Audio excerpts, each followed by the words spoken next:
নমস্কার, আমি অর্ণব।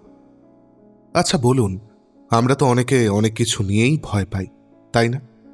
কেউ ভয় পায় উচ্চতায়, কেউ অনেক লোকের ভিড়ে, কেউ হয়তো কোনো জীবজন্তু বা পোকামাকড়কে। আমি কিসে ভয় পাই জানেন? আমি ভয় পাই বুড়ো হয়ে যাওয়ার। আমি ভয় পাই সেই সময়টাকে যখন আমার হাতে পায়ে জোর থাকবে না, সামান্য কাজেও আমাকে অন্য কারোর সাহায্য নিতে হবে। আমি ছোট থেকেই খুব স্বাধীনচেতা, অন্যের সাহায্য নেওয়া। আমি ভয় পাই সেই সময়টাকে যখন মস্তিষ্কে এমন মরচে পড়ে যাবে যে এই পৃথিবীতে কি চলছে আমি বুঝে উঠতে পারবো না। দৃষ্টিশক্তি এমন ক্ষীণ হয়ে যাবে যে প্রিয় বই পড়তে পারবো না। আমার ভয় লাগে সেই সময়টাকে যখন আমি সর্বস্ব দিয়ে চাইলেও নিজের ইচ্ছে পূরণ করতে পারবো না। দেহের জোরের অভাব মনের জোরকে ছাড়িয়ে অনেক দূরে চলে যাবে। আচ্ছা, আপনাদের কার কিসে ভয় কমেন্ট বক্সে আমাকে লিখে জানান। তার আগে আসুন গল্পটা শোনাই। শুরু হচ্ছে আমার আজকের নিবেদন, আমার অন্যতম প্রিয় গল্পগুলোর মধ্যে একটা, বিভূতিভূষণ বন্দ্যোপাধ্যায়ের গল্প মুক্তি।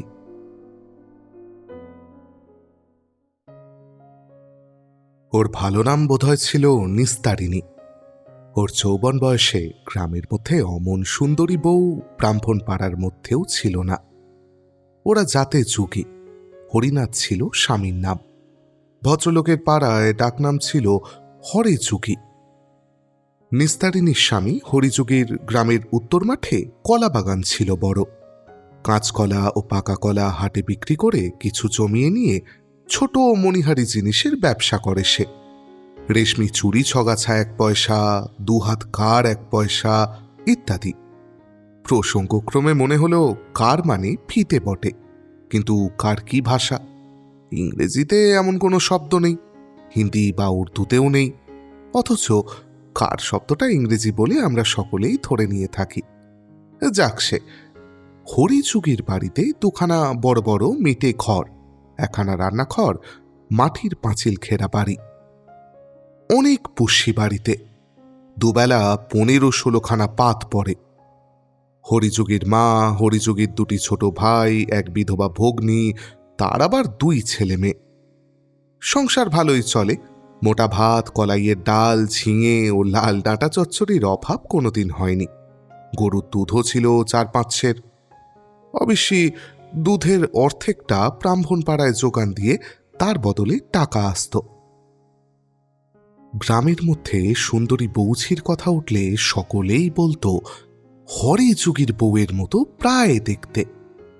গ্রামের নারী সৌন্দর্যের মাপকাঠি ছিল নিস্তারিণী। গেরস্থ ঘরের বউ। স্নান করে ভিজে কাপড়ে খরা কাঁকে নিয়ে যখন সে গাঙের ঘাট থেকে ফিরত, তখন তার উত্তাম যৌবনের সৌন্দর্য অনেক প্রবীণেরও মুন্ডু ঘুরিয়ে দিত। এ গ্রামে একটা প্রবাদ আছে অনেক দিনের। তুলসী দারোগা নদীর ঘাটের পথ ধরে নীলকুঠির ওদিক থেকে ঘোড়া করে ফেরবার সময় তুঁতপটের ছায়ায় প্রস্ফুট তুঁত ফুলের মাদকতাময় সুবাসের মধ্যে এই সিক্তবসনা গৌরাঙ্গী বধূকে খরা কাঁকে যেতে দেখল। বসন্তের দিন, ঈষৎ গরম পড়েছে, নতুবা তুঁতফুলার সুবাস ছড়াবেই বা কেন? তুলসী দারোগা ছিল অত্যন্ত দুর্ধর্ষ চাহাবাজ দারোগা। হয়কে নয় করবার অমন ওস্তাদ তখন আর কেউ ছিল না। চরিত্র হিসেবেও যে নিষ্কলঙ্ক ছিল এমন মনে করবারও কোনো কারণ নেই। তুলসী দারোগার নামে এই অঞ্চলে বাঘে গরুতে এক ঘাটে জল খেত।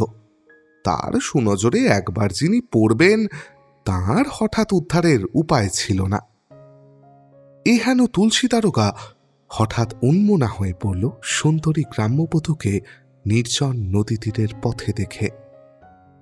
বধূটিকে সন্ধান করবার জন্য লোকও লাগালে। হরিযুগীকে 2-1বার থানায় যেতে হলো দারোগার সঙ্গে সাক্ষাৎ করতে। কিন্তু নিস্তারিণী ছিল অন্য চরিত্রের মেয়ে। শোনা যায় তুলসী দারোগার পাঠানো বৃন্দাবনী শাড়ি সে পা দিয়ে ছুঁড়ে ফেলে বলেছিল তাদের কলাবাগানের কল্যাণে অমন শাড়ি সে অনেক পরতে পারবে। জাতমান খুইয়ে বৃন্দাবনী কেন, বেনারসি পরবার শখও তার নেই। এই ঘটনার কিছুদিন পরে তুলসী দারোগা এখান থেকে বদলি হয়ে চলে যায়। আর একজন লোক কিন্তু কথঞ্চিত সাফল্য লাভ করেছিল অন্যভাবে। গ্রামের প্রান্তে গোসাইপাড়া। গ্রামের মধ্যে তারা খুব অবস্থাপন্ন গৃহস্থ, প্রায় জমিদারি বলা যায়। বড় গোসাইয়ের ছেলে রতিকান্ত নদীর ধারে বন্দুক নিয়ে শিকার করতে গিয়েছিল সন্ধ্যার প্রাক্কালে, শীতকালে। হঠাৎ সে দেখলে কালের একটি বউ খরাশুদ্ধ পা পিছলে পড়ে গেল, খুব সম্ভব তাকেই দেখে। রতিকান্ত কলকাতায় থাকত, দেশের বৌঝিকে সে চেনে না। সে ছুটে গিয়ে ঘোড়াটা আগে হাঁটুর উপর থেকে সরিয়ে নিলে, কিন্তু অপরিচিতা বধূর অঙ্গ স্পর্শ করলে না। একটি পরেই সে দেখলে বধূটি মাটি থেকে উঠতে পারছে না, বোধহয় হাঁটু মচকে গিয়ে থাকবে। নির্জন বনপথ, কোনো দিকে কেউ নেই। সে একটু বিব্রত হয়ে পড়ল। কাছে দাঁড়িয়ে বললে, মা, উঠতে পারবে নাকি হাত ধরে তুলব? তারপর সে অপরিচিতার অনুমতির অপেক্ষা না করেই তার কোমল হাতখানি ধরে বললে, ওঠো মা, আমার উপর ভর দিয়ে ওঠো, কোনো লজ্জা নেই। দেখি, উঠে দাঁড়াবার চেষ্টা করো তো। কুণ্ঠিতা সংকুচিতা বধূ ছিল নিস্তারিণী। সে ছিল যোগীপাড়ার বউ। তাকে ঘাট থেকে একাই জল আনতে হয়, ধান ভানতে হয়, খাড় কাচতে হয়। সংসারের কাজকর্মে সে অনলস, অক্লান্ত। যেমন পরিশ্রম করতে পারে তেমনি মুখরা, তেমনি সাহসিকাও বটে। স্বাস্থ্য ও সৌন্দর্যের গৌরবে তখন তার নবীন বয়সে নবীন চোখ দুটি জগৎকে অন্য দৃষ্টিতে দেখে। সে উঠে দাঁড়ালো। রতিকান্তের সঙ্গে কিন্তু কোনো কথা বললে না। বুঝতে পারলে গোসাইপাড়ার বাবুদের ছেলে তার সাহায্যকারী। বাড়ি গিয়ে 2-3 দিন পরে সে স্বামীকে দিয়ে এক ছড়া সুপক্ক চাঁপাকলা ও নিজের হাতে তৈরি বাঁশশলা ধানের খইয়ের মুরকি পাঠিয়ে দিল গোসাই বাড়ি। বললে, আমার ছেলেকে দিয়ে এসোকে। নিস্তারিণী সেই থেকে সেই একদিনের দেখা সুদর্শন যুবকটিকে কত কি উপহার পাঠিয়ে দিত। রতিকান্তের সঙ্গে কিন্তু আর কোনোদিন সাক্ষাৎ হয়নি। গোসাই বাড়ির ছেলে চুগি বাড়িতে কোনো প্রয়োজনে কোনোদিন আসেনি। রতিকান্ত কলিকাতাতেই মারা গিয়েছিল অনেক দিন পরে। নিস্তারিণীর 2-3 দিন ধরে চোখের জল থামেনি এই সংবাদ যখন সে প্রথম শুনলে। গ্রামের অবস্থা তখন অন্য রকম ছিল। সকলের বাড়িতে গোলা ভরা ধান, গোয়ালে 2-3টে গরু থাকত। সব জিনিস ছিল সস্তা। নিস্তারিণীদের বাড়ির পশ্চিম উঠানে ছোট একটা ধানের গোলা। কোনো কিছুরই অভাব ছিল না ঘরে, বরং ব্রাহ্মণ পাড়ায় অনেকে সে সাহায্য করেছে। একবার বড্ড বর্ষার দিনে সে বাড়ির পিছনে রামতলায় ওল তুলছে। এমন সময় বাড়ুচ্ছে বাড়ির মেয়ে খান্তমণি এসে বললে, ও যোগী বউ। নিস্তারিণী অবাক হয়ে মুখ তুলে চাইলে। বাড়ুচ্ছে বাড়ির মেয়েরা কখনো তাদের বাড়ির বেড়ার ধারে দাঁড়িয়ে তো কথা বলে না। সে বললে, কি দিদিমণি, একটা কথা বলবো? কি দিদিমণি? আমাদের আজ একদম চাল নেই ঘরে, বাদলায় শুকুচ্ছে না। কাল ধান ভেনে 2টো চিঁড়ে হয়েছিল। তোমাদের ঘরে চাল আছে? কাটাখানেক দেবে? নিস্তারিণী এদিক ওদিক চেয়ে দেখলে তার খান্ডার শাশুড়ি কোনো দিকে আছে কিনা। পরে বললে, তারাও দিদিমণি, দেবানি, চাল ঘরে আছে, শাশুড়িকে লুকিয়ে দিতে হবে। দেখতে পেলে বড্ড বকবে আমারে। তা পকুককে, তা বলে বামুনের মেয়েকে বাড়ি থেকে ফিরিয়ে দেব? আর একবার বাড়ুচ্ছে বাড়ির বউ তার বৃদ্ধা শাশুড়িকে ঝগড়া করে বাড়ি থেকে তাড়িয়ে দিয়েছিল। সে বউ ছিল গ্রামের মধ্যে নামডাকওয়ালা খান্ডার বউ। শাশুড়ির সঙ্গে প্রায় ঝগড়া বাঁধাত। কেরোসিনের টেমি ধরিয়ে শাশুড়ির মুখ পুড়িয়ে দিয়েছিল। পাড়ার কেউ ভয়ে বৃদ্ধাকে স্থান দিতে পারেনি। যে আশ্রয় দেবে তাকেই বড় বউয়ের গালাগাল খেতে হবে। যোগী বউ দেখলে বাড়ুচ্ছে বাড়ির বেড়ার কাছে বড় সেগুনতলার ছায়ায় নঠাকুরন চুপ করে দাঁড়িয়ে ফাপুস নয়নে কাঁদছেন। ও গিয়ে বললে, নঠাকুরন, আসুন, আমাদের বাড়ির দাওয়াতে বসবেন। বড় বউ বকেছে বুঝি? নঠাকুরন শুচিবে মানুষ। তাছাড়া মারুজ্জে বাড়ির গিন্নি হয়ে যুগী বাড়ি আশ্রয় নিলে না, একেবারেই মান থাকে না। সুতরাং প্রথমে তিনি বললেন, না বউ, তুমি যাও। আমার কপালে যখন চিরদিনের, তখন তুমি একদিন বাড়িতে ঠাঁই দিয়ে আমার আর কি করবে? নগের বউ যেদিন চটকতলার চিতে শোবে, সেদিনটি ছাড়া আমার শান্তি হবে না মা। ওই কাল নাগিনী যেদিন আমার নগের ঘাড়ে চেপেছে। নিস্তারিণী ভয় ভয়ে বললে, চুপ চুপ, চুপ করুন নগিন্নি। বউ শুনতে পেলি আমাকে স্তক রক্ষে রাখবে না। আসুন আপনি আমাদের বাড়িতে। এইখানে দাঁড়িয়ে কষ্ট পাবেন কেন মিথ্যে? নগিন্নিকে বাড়ি নিয়ে গিয়ে সে নিজের হাতে হাত পা ধুইয়ে দিয়ে পিঁড়ি পেতে দাওয়ায় বসালে। কিছু খেতে দেওয়ার খুব ইচ্ছে থাকলেও সে বুঝলে বড় ঘরের গিন্নি নঠাকুরন এই বাড়িতে কোনো কিছুই খাবে না, খেতে বলাও ঠিক হবে না। সে ভাগ্য সে করেনি।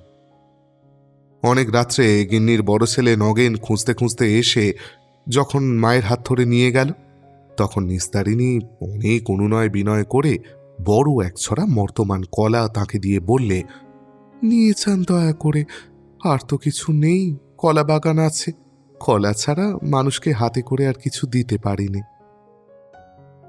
তার স্বামী সেবার রামসাগরের চড়কের মেলায় মনোহারী জিনিস বিক্রি করতে গেল। যাওয়ার সময় নিস্তারিণী বললে, আমার জন্য কি আনবা? কিনে বা বলো না, ফুলন শাড়ি আনবো? না না, ওসব না, একরকম আলতা উঠেছে, আজ মজুমদার বাড়িতে দেখে এলাম। কলকাতা থেকে এনেছে মজুমদার মহাশয়ের ছেলে, শিশিনীতে থাকে, কি একটা নাম মনে পড়ছে না। শিশিনীতে থাকে? হ্যাঁ গো, সে বড় মজা, কাঠির আগায় তুলো দেওয়া, তাতে করে মাখতে হয়। ভালো কথা, তরল আলতা। হ্যাঁ হ্যাঁ, তরল আলতা। তা কত দাম? 10 পয়সা। হ্যাঁ গা, আনবে এক শিশিনী আমার জন্যি? দেখবো এখন, কোটা 5 টাকা যদি খেয়ে দে মুনাফা রাখতে পারি, তবে এক শিশিনী ওই যে কি আলতা বলছিস তোর জন্য ঠিক এনে দেব। এইভাবে গ্রামের ব্রাহ্মণ পাড়ার সাথে টেক্কা দিয়ে নিস্তারিণী প্রসাধন দ্রব্য ক্রয় করেছে। তাদের পাড়ার মধ্যে সেই সর্বপ্রথম তরল আলতা পায়ে দেয়। শূদ্র পাড়ার মধ্যে ও জিনিস একেবারেই নতুন, কখনো কেউ দেখেনি। আলতা পরবার সময় যে দেখত সেই অবাক হয়ে থাকত। এই তো হাজারি বুড়ি মাছ বিক্রি করতে এসেছে একদিন, সে অবাক হয়ে বললে, হ্যাঁ বড় বউ, ও শিশিনীতে কি কি মাকাচ্ছ পায়ে? নিস্তারিণী সুন্দর রাঙা পা দুখানি ছড়িয়ে আলতা পরতে বসেছিল। একাল হেসে বললে, হে আলতা দিদিমা, এরে বলে তরল আলতা। ও মা, পাতা আলতাই তো দেখে এসেছি চিরকাল, শিশিনীতে আলতা থাকে তো কখনো শুনিনি। কালে কালে কত দেখলাম, কিন্তু বড় চমৎকার মানিয়েছে তোমার পায়ে বউ। এমনি টুকটুকে রং, যেন জগদ্ধাত্রী পীরতিমের মতো দেখাচ্ছে। এসব 30-35 বছর আগেকার কথা। শীতের সকালবেলা ওদের বড় ঘরটা তাওয়ায় ছেঁড়া মাদুরে ছেঁড়া কাঁথা গায়ে নিস্তারিণী শুয়ে আছে। সংসারে সাবেক অবস্থান নেই। হরিযুগী বহুদিন মারা গিয়েছে। হরিযুগীর একমাত্র ছেলে সাধনও আজ 3-4 বছর একদিনের চড়ে হঠাৎ মারা গিয়েছে। সুতরাং নিস্তারিণী এখন স্বামী পুত্রহীনা বিধবা। তার শাশুড়ি এখনো বেঁচে আছে, আর আছে এক বিধবা যায়ের এক মেয়ে, এক ছেলে। 35 বছর আগের সেই উচ্ছল যৌবনা সুন্দরী গ্রাম্য বধূটিকে আজ আর রোগগ্রস্তা শীর্ণকায়া মলিন বসনা প্রৌঢ়ার মধ্যে খুঁজেও পাওয়া যাবে না। হরিযুগীর মৃত্যুর সঙ্গে সঙ্গে তাদের সেই গোয়াল ভরা গরু ও গোলা ভরা ধান অন্তর্হিত হয়েছে। ঘরের চালে খড় নেই, 3-4 জায়গায় খুঁচি দেওয়া, খসে পড়া চালে বর্ষার জল আটকায় না। গত বর্ষায় চালের ওপর উচ্ছে লতা গজিয়ে একদিক ঢেকে রেখেছে। মাটির দাওয়ার খানিকটা ভেঙে পড়েছে, পয়সার অভাবে তাও সারানো হয়নি। কষ্টের সৃষ্টে সংসার চলে। সংসারের কর্তা, যার আয়ে সংসারের স্ত্রী, সে চলে যাওয়ায় নিস্তারিণীর আদর এ বাড়িতে আর নেই। আগে ছিল সেই এই সংসারের কর্ত্রী, এখন তাকে পরের হাত তোলা খেয়ে থাকতে হয়। তার ছেলে সাধন বাপের মনোহারি দোকান আর কলাবাগান কোনো রকমে বজায় রেখেছিল। 3 বছর আগের এক ভাদ্র মাসে খুব বৃষ্টির পরে সাধন নদীর ধারে কলাবাগানে কাজ করতে গিয়ে সেখানেই মারা যায়। কেন মারা যায় কারণ কিছু জানা যায়নি। সন্ধে পর্যন্ত সাধন ফিরল না দেখে তার ঠাকুরমা নাতিকে খুঁজতে বের হচ্ছে। এমন সময় বেলডাঙ্গার 2জন মুসলমান পথিক এসে খবর দিলে সাধন মুখ কুঁচড়ে কলাবাগানের ধারের পথে কাদার উপর পড়ে আছে, দেহে বোধহয় প্রাণ নেই। সকলে ছুটতে ছুটতে গেল। গ্রামের লোক ভেঙে পড়ল। সকলে গিয়ে দেখলে সাধন সত্যিই উপর হয়ে কাদার উপর পড়ে। সর্বাঙ্গে কাদামাখা, তার উপর দিয়ে এক পশলা বৃষ্টিও হয়ে গিয়েছে। যেখানে শুয়ে আছে সেখানটা রক্ত পড়ে অনেকখানি জায়গা রাঙা, খানিকটা বৃষ্টির জলে ধুয়েও গিয়েছে। রক্তটা পড়েছে সাধনেরই মুখ থেকে। গরিবের ঘরের ব্যাপার 2 দিনেই মিটে গেল। সংসারের অবস্থা আরও খারাপ হয়ে পড়ল ক্রমে। বাড়িতে উপার্জনক্ষম পুরুষ মানুষের মধ্যে বাকি রইল কেবল হরিযুগের ভাই যুগলের ছেলে বলাই। যুগলও বহুদিন পরলোক কত। দাদার মৃত্যুর পর বৎসরেই সে বিধবা স্ত্রী আর 2 বৎসরের শিশুপুত্রকে রেখে মারা যায়। বলাই এখন 16 বছরের বেশ কর্মঠ স্বাস্থ্যবান বালক। নিস্তারিণীকে এখন আদর করে নিস্তার বা বড় বউ বলে কেউ ডাকে না। যে ডাকত সে নেই। এখন তার নাম সাধনের মা, কেউ ডাকে পিন্টুর ঠাকুমা। পিন্টু সাধনের শিশুপুত্র, এখন তার 3 বছর বয়স। সাধনের বিধবা বউয়ের বয়স এই সবে 17। নিস্তারিণী ডাক দিল, পিন্টু, ও পিন্টু। পিন্টু উঠানের আমতলায় খেলা করছিল। কাছে এসে বললে, কি ঠাকমা? তোর মাকে একবার ডেকে দে তো। পিন্টুর ডাকে তার মা এসে দাওয়ার ধারে দাঁড়িয়ে বললে, কি হয়েছে, ডাকছো কেন? আজ আমি 2টো ভাত খাবো, বল তো ঠাকুরমাকে। পুত্রবধূ ঝঙ্কার দিয়ে বললে, ভাত বললি উনি ভাত খাবা কোথা থেকে? সে আমি বলতে পারবো না ঠাকুরমাকে। তবে এককাল খই কি চিড়ে ভাজা যা হয় এনে দে, খিদে মোলাম আমি। আমি এখন তোমার জন্য বামুন পাড়ায় বেরোই লোকের দৌড়ে দৌড়ে। অসুখ যখন হয়েছে চুপ করে শুয়ে থাকো না বাপু। ওরা ওই রকমই। সাধনের বউ মুখ ঝঙ্কার দেয়, তাকে একেবারেই মানে না। সেকালের আর একালের মেয়েতে কি তফাৎ। তারও একদিন 17 বছর বয়স ছিল। কখনো শাশুড়ির একটি কথারও অবাধ্য হতে সাহস হতো তার। আশ্চর্য। একটু পরে নিস্তারিণীর শাশুড়ি এসে দৌড়ে দাঁড়িয়ে বললে, বলি হ্যাঁ বউ, কি আকেলখানা তোমার? আজ নাকি ভাত খেতে চেয়েছ? জ্বর রয়েছে 24 প্রহরের জন্য, ভাত খেলেই হলো অমনি। বলি স্বামী খেয়েছো, পুত্তুর খেয়েছো, দেহাউরও তো খেয়েছো, এখনো খাওয়ার স্বাদ মেটেনি তোমার? নিস্তারিণী বড় দুর্বল হয়ে পড়েছে অসুখে। তবুও সে বললে, স্বামী পুত্তুর তো তুমিও খেয়েছিলে, তবুও 3 পাথর করে ভাত মারো 3টি বেলা, লজ্জা করে না বলতি? নিস্তারিণীর শাশুড়ি একথার উত্তরে চিৎকার করে গালাগালি দিয়ে রীতিমতো এক কাণ্ডই বাঁধালে। সাধনের বউকে ডেকে বলে দিলে, ওকে কিচ্ছু খেতে দিবিনি, আজ বলে দিচ্ছি। এই সংসারে যে খাটবে সেই খাবে। ও আমরা সবাই মায়েজিয়ে কাটি, ও শুধুই শুয়ে থাকে। রোগ নিয়ে শুয়ে থাকলে তো সংসার চলে না, তার উপর আবার যে সে রোগ নয়, ওকে বলে পাণ্ডুর রোগ। মুখ হলদে হাত পা ফুলেছে, ওকে সহজ রোগ। আর উঠবেও না, কাটবেও না, কেবল শুয়ে শুয়ে পাথর পাথর খাবে। নিস্তারিণী বললে, খাবো তো বেশ করব। আমার খোকা কলা বাগান সামলে রাখতো, তারই আয় বাড়ি শুধু খাওনি। সেই কলা বাগান তদবির করতে গিয়েই বাচ্চা আমার চলে গেল। তোমরা ওদের বাপ ছেলের রক্ত জল করা কলা বাগান, মণিয়ারির ব্যবসা সব গোচালে। এখন আমায় বসিয়ে খেতে দেবে না তো কি করবে? নিশ্চয়ই দিতে হবে। দিতে হবে? বাসি আকার ছাই খেয়েও দেব? তৈনি রাকুশি, আমার সংসার তোর দৃষ্টিতেই তো জ্বলে পুড়ে গেল। নইলে কি ছিল না? গোলা ভরা ধান ছিল, হাঁড়ি ভর্তি ডাল, গোয়ালবতী গরু ছাগল চেলো নাকি? উভয় পক্ষের চেঁচামেচি শুনে ওর যা নির্মলা সেখানে এসে পড়ল। এটি হরিযোগীর ছোট ভাই যুগলের বিধবা স্ত্রী। এরই একমাত্র পুত্র বলাই এ সংসারের একমাত্র উপার্জনক্ষম পুরুষ মানুষ। বলাইয়ের বয়স এই 19 বছর। বলাই বাঁশ কিনে গাড়ি বোঝাই করে রেল স্টেশনে নিয়ে যায়, সেখান থেকে মালগাড়িতে উঠিয়ে কলকাতায় পাঠায়। গত বছরখানেক এ ব্যবসা করে সে গোটা 50 টাকা হাতে জমিয়েছে। মার হাতেই এনে দিয়েছে সে টাকা। নির্মলা আবার সে টাকাটা থেকে 20টি টাকা শাশুড়িকে দিয়েছে। পুরী সেই টাকায় পাশের গ্রাম থেকে দুধ কিনে এই গ্রামের ব্রাহ্মণ পাড়ায় যোগান দেয়, তাতেও সামান্য কিছু লাভ থাকে। বুড়ির বয়স 70 ছাড়িয়ে গেলেও সে এখনো দুপুর রোদে সারা পাড়া সারা গ্রাম ঘুরে বেড়ায়।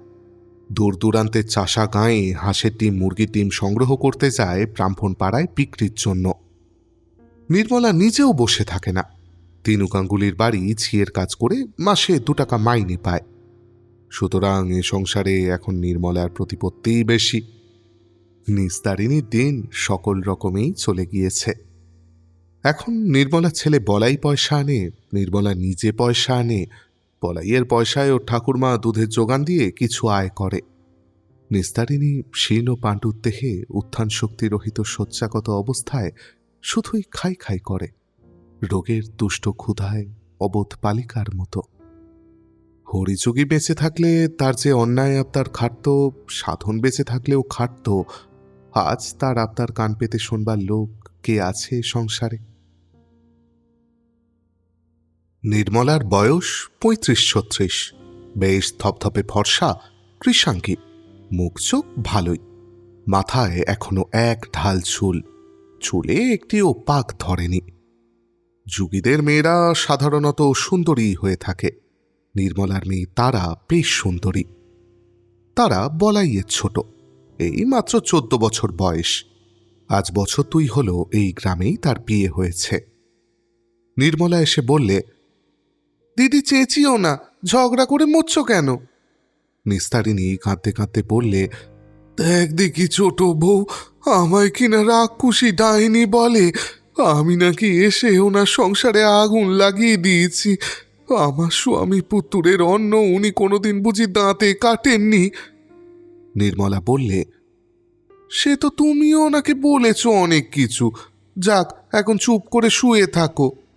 ও ছোট বউ, আমি 2টি ভাত। না, আজ না। তোমার গাল ফুলেছে, মুখ ফুলেছে, তুমি ভাত খাবে কি বলে আজ? তা হোক ছোট বউ, আমি তোর পায়ে পড়ি। আচ্ছা আচ্ছা, এখন চুপ করো, বেলা হোক, ভাত রান্না হোক, আমি বলবো এখন। নিস্তারিণীর হাত পা মুখ ফুলেছে এ কথা ঠিকই, কি বিশ্রী চেহারা হয়ে গিয়েছে তার। ওর দিকে যেন আর তাকানো যায় না, এমন খারাপ দেখতে হয়েছে ও। যত্ন করবার কেউ না থাকাতে আরও 3 দিন ওর অবস্থা খারাপতর হয়ে উঠেছে। খেতে ইচ্ছে করে, কিন্তু আগ্রহ করে খেতে দেবার কেউ নেই। রোগীর পথ্য তো দূরের কথা, 2টি ভাত তাই কেউ দেয় না।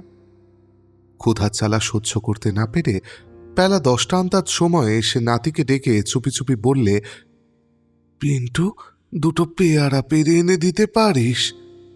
পিন্টুর মা ছেলেকে বললে, খবরদার যাবি না ওই বুড়ির কাছে, ওর পাণ্ডুর রোগ হয়েছে, চোঁয়াচে রোগ।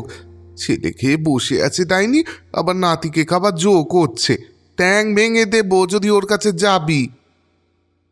বেলা দুপুরের পরে সে ভীষণ জ্বরে বিকেল পর্যন্ত অঘরে বেহুশ হয়ে পড়ে রইল। কখন যে এবারের লোক খাওয়া দাওয়া করেছে তা সে কিছুই জানে না। যখন তার খানিকটা জ্ঞান হলো, তখন ভাদ্র মাসের রোদ প্রায় রাঙা হয়ে উঠোনের আম গাছটা 5-4 কুলোর আগায় উঠে গিয়েছে। মুখের কাঁথাটা খুলে দিয়েই ও চিঁচি করে প্রথমেই ডাকলে, ও পিন্টু, পিন্টু। পিন্টু কোথা থেকে ছুটে এসে বললে, কি ঠামা, আমার জন্য সেই পেয়ারা এনেছিস? না ঠামা, আনিসনি, ছেলে মানুষ ভুলে গিয়েছিস, বস এখানে। কিন্তু পিন্টু বসতে ভরসা পায় না, মা দেখতে পেলে মার খেতে হবে। সে আনমনে খেলা করতে করতে অন্যদিকে চলে গেল। একটু পরে নিস্তারিণী আবার ডাকলে, ও ছোট বউ, ছোট বউ। কেউ উত্তর দিলে না, কারণ এ সময় বাড়িতে কেউ থাকে না। আবার দুবার ডাক দিয়ে নিস্তারিণী অবসন্ন হয়ে পড়ল। এর বেশি চেঁচামেচি করার ক্ষমতা তার নেই। বেশ খানিক্ষণ পরে নির্মলার মেয়ে তারা এসে বললে, হ্যাঁ জ্যাঠাইমা, ডাকছিলে? নিস্তারিণী চিচি করতে করতে বললে, কাতরে কাতরে মরে গেলাম, তা যদি তোমাদের একজনও উত্তর দেবে। একজন এমন রুগী বাড়িতে রয়েছে, বসো একটু। তারা ওর মায়ের মতো ছিপছিপে গড়নে সুন্দরী বালিকা, নতুন বিয়ের কোণে, পাশেই শ্বশুর বাড়ি। নবীন যুগীর ছেলে অভিলাষ তার স্বামী, এইমাত্র শ্বশুর বাড়ি থেকেই আসছে। আসবার কারণ অন্য কিছু নয়, অভিলাষ এখনই গরম মুরগি মেখেছে। বালিকা স্ত্রীকে আদর করে বলেছে, তোদের বাড়ি থেকে ধামি নিয়ে আয়, মুরগি খেতে দেব। এই জন্যই তার আগমন। রোগগ্রস্ত জ্যাঠাইমা বুড়ির বকুনি শুনবার জন্য সেখানে বসতে আসেনি। সুতরাং সে বিব্রত মুখে বললে, ও জ্যাঠাইমা, আমি এখন বসতে পাবো না। তোমার জামাই মুরগি মেকেছে, নিয়ে বেলডাঙায় পিড়ি করতে বেরুবে। তোর মা কোথায় রে?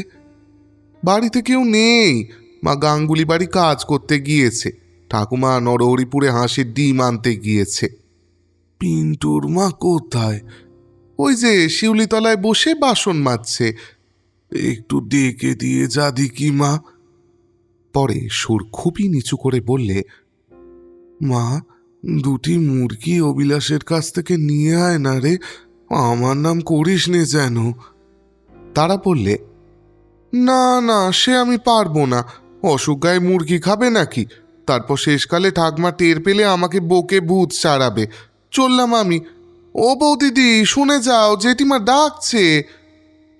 পুত্রবধূ বিরক্ত মুখে এসে দূরে উঠোনে দাঁড়িয়ে বললে, বলি ডাকের ওপর ডাক কেন অত? আমার সংসারে কাজকর্ম নেই নাকি? না তোমার কাছে বসে থাকলেই আমার চলবে? কি বলছো বলো? নিস্তারিণী কাতর সুরে বললে, রাগ করিস নে আমার ওপর বৌমা, আমায় দুটো ভাত দে। হ্যাঁ হ্যাঁ দি, জ্বরে বেহুশ হয়ে পড়ে আছো, ভাত না খেলে কি আর চলে? তবে আমি কি খাবো? খিদে পায় না আমার। আমি জানি নে, আদিকে তার কথা শোনো না। খিদে পায় তা আমরা কি করব? ঠাকমা এলো বলে, ঠাকমা না বললি আমি ভাত দিতে পারবো না। পিন্টু কোথায়? একটু ডেকে দে না আমার কাছে, বড্ড ইচ্ছি করে দেখতে। পুত্রবধূ ঝঙ্কার দিয়ে বলে উঠল, না না, অত সোহাগের কাজ নেই। ছেলের মাথা খেয়ে বসে আছে, এখন এই নাতিটি বাকি। নিস্তারিণী মিনতির সুরে বললে, অমন করে বলতে নেই বৌমা, তা দে না ডেকে, কিছু হবে না, একবার ডেকে দে। পুত্রবধূ হাত পা নেড়ে বললে, না না, হবে না। তোমার পাণ্ডুর রোগ হয়েছে, বিশ্রী চোঁয়াচে রোগ। আমি ছেলে পাঠাতে পারবো না তোমার কাছে, গেলে তো আমারই যাবে, তোমার আর কি। কথাটা শেষ করেই মুখ ঘুরিয়ে পুত্রবধূ চলে গেল। নিস্তারিণীর দুই চোখ দিয়ে ঝরঝর করে জল গড়িয়ে পড়ে ছেঁড়া ময়লা তেলচিটে পালিশটা ভিজিয়ে দিলে। এমন কথাও লোকে লোকে বলে, তাও নিচের পুত্রবধূ। সাধনের নাম রেখেছে ওই ধুলো গুঁড়োটুকু, ওই অবুধ শিশু। মা কালী তার মঙ্গল করুন, মঙ্গল করুন। সে না তার ঠাকুরমা, বৌমা বলে কিনা কেলে তারই যাবে। সন্ধ্যার কিছু পূর্বে নির্মলা বামুনবাড়ির কাজকর্ম সেরে ফিরে এলো। বড় জায়ের কাছে গিয়ে বললে, কেমন আছো দিদি? দেখি কাখানা দেখি। নিস্তারিণী না ঘুম না জ্বরে আচ্ছন্ন মতো হয়ে পড়েছিল। কপালে ঠান্ডা হাতে স্পর্শ পেয়ে জেগে উঠে বললে, কে? ছোট বউ, তুই আবার আমায় ছুলি কেন? তোর যদি পাণ্ডুর রোগ হয়? আজ আমাকে বৌমা বলেছে। হ্যাঁ ছোট বউ, সাধনের ছেলে কি আমার কেউ নয়? বলো না তুমি। নিস্তারিণী নিঃশব্দে কাঁদতে লাগল। নির্মলা বললে, চুপ করো দিদি, সবই তোমার কপাল। পীরতিমের মতো বউ ছিলে, সব তো দেখেছি। স্বভাব চরিত্রের সম্বন্ধে কেউ কখনো একটা কথা বলতে পারেনি কোনোদিন। কেন দেওরদের কোলে পিঠে করে মানুষ করিনি? আমি যখন ঘর করতে এলাম তোর স্বামী তখন 9 বছরের ছেলে। আমার পাত থেকে বেগুন পোড়া ভাত মেখে খেত, আর আমি হয়েছি আজকে নাকি ডাইনি। চুপ করো দিদি, এসব কথা আমি জানি। এখন কি খাবে তাই আমাকে বলো। নিস্তারিণী মিনতির সুরে বললে, 2টো ভাত যদি। না না, আমায় বকিও না। সারাদিন কাজ করে দুঃখ ধান্দা করে এলাম, 2টো মুড়ি নিয়ে এসেছি। শোন ছোট বউ, অবিলাস আজকে গরম মুরগি মেখেছে, তারা বলে গেল। না না, সেসব হবে না। গুড়ের মুরগি জ্বর হলে কেউ খায় না। 2টো তেল নুন দিয়ে মুড়ি মেখে দিকে খেয়ে 1 কোটি জল খেয়ে আজ রাত্রিরের মতো পড়ে থাকো। শুনেছ কাণ্ড, বাজারে নাকি চালের পালি 1.5 টাকা। ভাত আর খাতি হবে না। বলাই আর কত টাকা রোজগার করবে? কি করে আর এই বিধবার বুড়ি চালাবে? তান পুড়িয়ে এসেছে, এবার আমাদের মতো গরিবদের না খেয়ে মরণ। নিস্তারিণী স্তব্ধ হয়ে শুনলে। অসুস্থতার দরুন সে বহুদিন অবধি বৈষয়িক ব্যাপারে নিষ্পৃহ। তবুও 1.5 টাকা 1 পালি চাল শুনে সে যেন অত জ্বরের ঘোরের মধ্যেও চমকে গেল। সেকালে যে তাদের গোলার ধান বিক্রি হয়েছে 18 আনা করে সরু বাঁশশলা কি চামরমণি ধানের মন। মনে আছে একবার তার প্রথম পুত্রের অন্নপ্রাশনের জন্য গোলা থেকে প্রায় 25 টাকার ধান বিক্রি হয়। 5 শিকা ছিল 1 মণ ধানের দাম। নিজের হাতে সে কত ধান বিলিয়ে দিয়েছে। একবার গায়ে আকাল হয়েছিল, টাকায় 3.5 সের উঠল চালের দাম। বামুনপাড়ার মেজগিন্নি একদিন তাকে বাড়িতে ডেকে বললে, বউ, তোমায় একটা কথা বলি।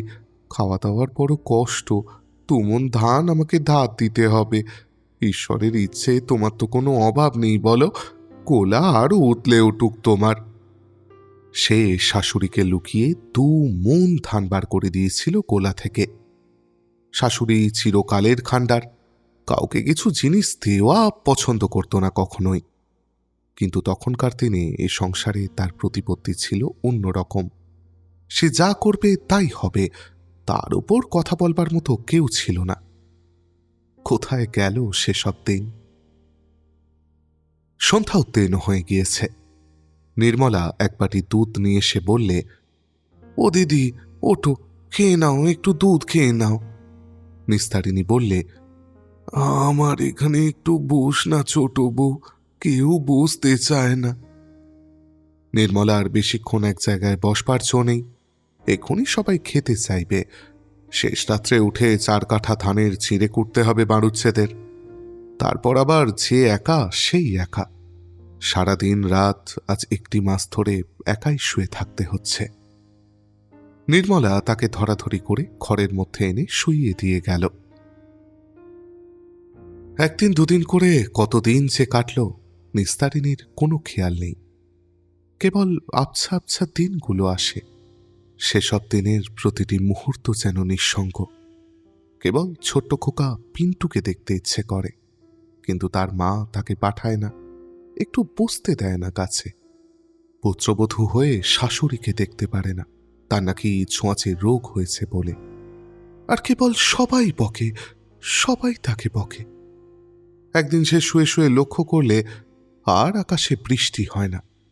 হলদে রঙের রোদ বাঁশ ছাড়ে আম গাছের মাথায়। তেলাকুচো লতায় সাদা সাদা ফুল ধরেছে। বলাইয়ের হাতে পোঁতা উঠোনের রাঙা ডাঁটা শাক ক্রমে ফুরিয়ে আসছে। বর্ষাকাল তাহলে চলে গিয়েছে। পুত্রবধূ আমতলায় কাঠ কাটছে। জিজ্ঞেস করলে, বৌমা, এটা কি মাস? তা সে খোঁজে তোমার দরকার কি? বলো না বৌমা। শেষ ভাদ্র, তোমার কি হুঁশ পড়ে নাছে? সেদিন চাপড়া ষষ্ঠী গেল তো, খোকাকে তোমার আশীর্বাদ করা দরকার। তোমার কাছে গিয়ে ডাকলে, তা যদি একটা কথা বললে। বিকেলে ওপাড়ার বুধু কোয়ালার মা দেখা করতে এসে বললে, ও মা, এ কি চেহারা হয়ে গিয়েছে গো! আহা, কতদিন আসিনি। বলি, শুনেছি বড্ড অসুখ, একবার দেখে আসি। উদুরি হয়েছে বুঝি? পেট যে ফুলেছে বড্ড। সোনার পিতিমে চেহারা ছিল বৌমার। আমি তো আজকের লোক নই। যখন হরি প্রথম বিয়ে করে এলো, ওই আমতলায় দুধে আলতার পিঁড়িতে দাঁড়ালো, আমার বেশ মনে আছে। রূপে একেবারে ঝলক দিয়ে গেল যেন।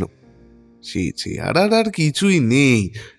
এমন লক্ষ্মী বউ, আহা, তার এত কষ্ট ছিল অদৃষ্টে। নিস্তারিণী যেন সব বিষয়ে নিস্পৃহ উদাসী হয়ে পড়েছে। এসব কথা শুনে যায় বটে, কিন্তু কার বিষয়ে কে যেন কথা বলছে। সেকালে সে বড় বউ তো কোন কালেই মরে হেজে গিয়েছে।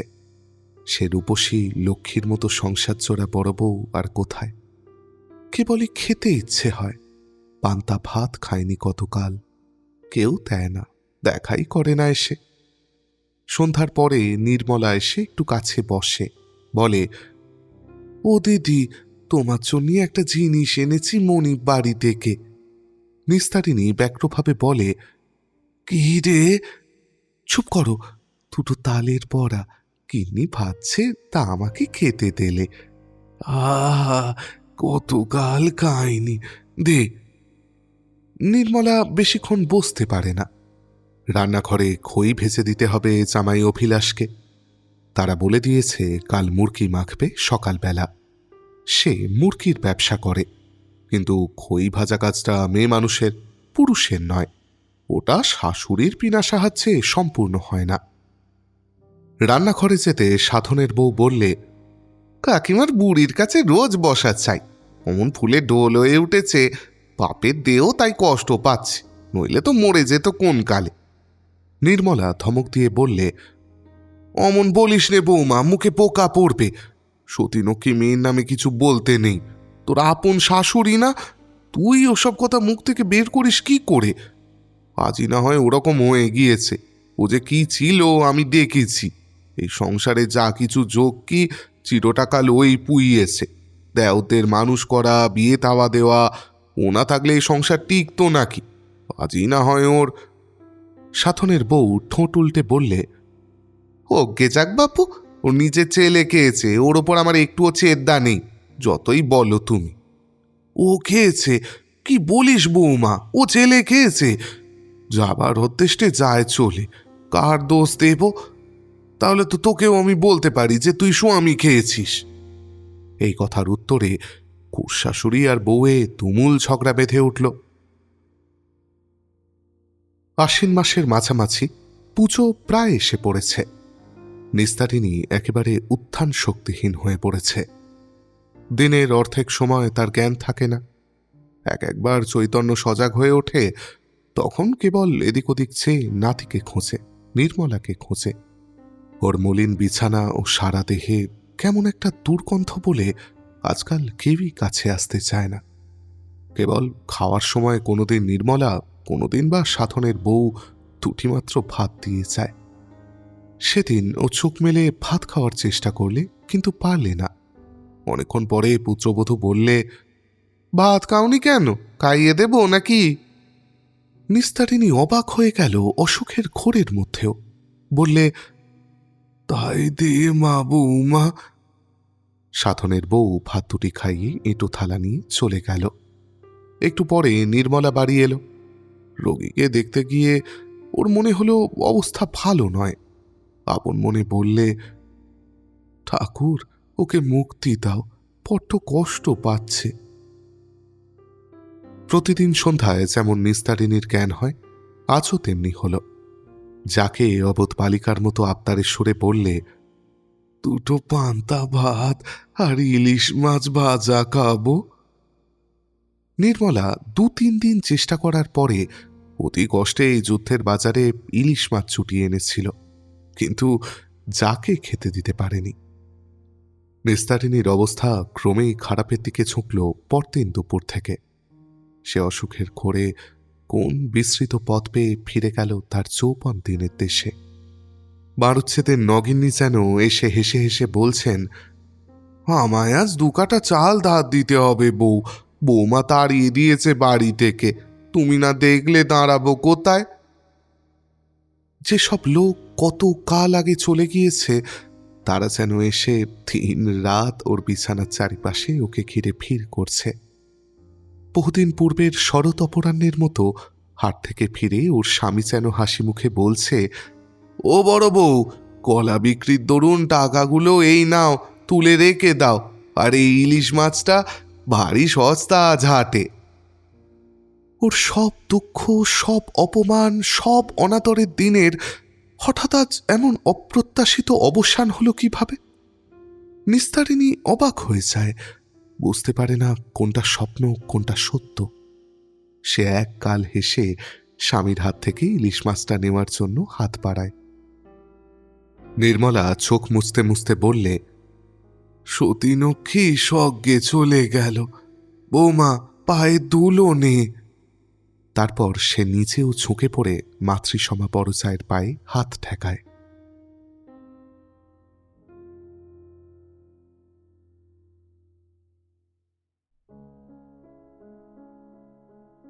ব্যাস, আমাদের আজকের গল্প এখানেই শেষ। আপনাদের শুরুতেই আমার ভয়ের কথা বলছিলাম না? হতে পারে আমার ভয় অমূলক, হতে পারে পার্থক্য খুব সুন্দর শান্তিপূর্ণ একটা সময়, কিন্তু যতদিন না আমরা নিজেরা সেখানে পৌঁছচ্ছি কিছুই নিশ্চিত করে বলা যায় না। কিন্তু ভবিষ্যৎকে আমি মোটেই বিশ্বাস করি না। তাই আসুন, যে কাজগুলো এখনই করে ফেলা সম্ভব করে নিই, যে শখগুলো মিটিয়ে নেওয়া সম্ভব মিটিয়েই নিই। ভবিষ্যৎ যদি অপরূপ হয়ে আসেই আমাদের কাছে, সে তখন করার মতো কাজ, মেটানোর মতো শখও নিশ্চয়ই নিয়ে আসবে। আজকেরটা আজকেই সেরে ফেলি। যাক, তবে আমায় এবার বিদায় দিন। আবার ফিরে আসবো আপনাদের কাছে খুব শিগগিরই নতুন কোনো পুরনো গল্প নিয়ে। ততদিন খুব ভালো থাকবেন, ভালো রাখবেন। শুভরাত্রি।